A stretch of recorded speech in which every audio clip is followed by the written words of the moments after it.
Niliwahi kuwaita na tukawaambia kwamba serikali imedhamiria kufuta leseni zote za utafiti wa madini ambazo hazifanyiwi kazi, na nilielekeza Tume ya Madini kutoa hati ya makosa.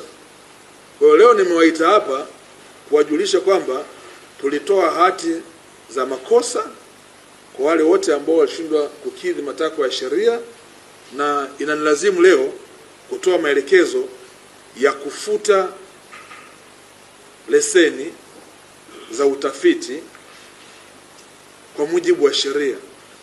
Na leseni ambazo tunazifuta leo zina eneo la ukubwa sawa na kilomita za mraba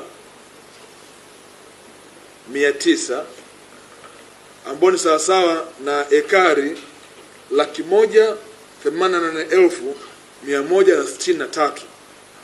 Haya maeneo na yarudisha serikalini, yatarudi serikalini, utaweka utaratibu kwa mujibu wa sheria. Tunataka sekta hii, watu wanaokuja kuomba leseni ziwe leseni za kufanyia kazi na sio kuzifanya kama pambo. Kwa hiyo naendelea kuasisitiza mtu yeyote mwenye leseni ya utafiti ambao amehodhi kwa muda mrefu haifanyii kazi, zoezi hili ni endelevu. Tutaendelea kuzifuta leseni hizi. Tunataka kutengeneza mfumo mzuri wa watu kufanya shughuli za madini katika nchi yetu ya Tanzania. Hatutamwonea mtu, hatutampendelea mtu katika zoezi hili. Tutafuata utaratibu kwa mujibu wa sheria inavyoelekeza. Na leseni hizi ambazo zimefutwa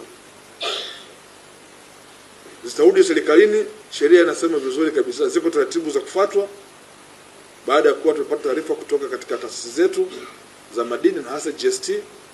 Kama ambayo itakuwa inahitaji uwekezaji mkubwa, tutatolea maelekezo, lakini pia asilimia kubwa ni kwenda katika mradi ule wa vijana, wakina mama na watu wenye ulemavu wa MBT, Mining for a Brighter Tomorrow.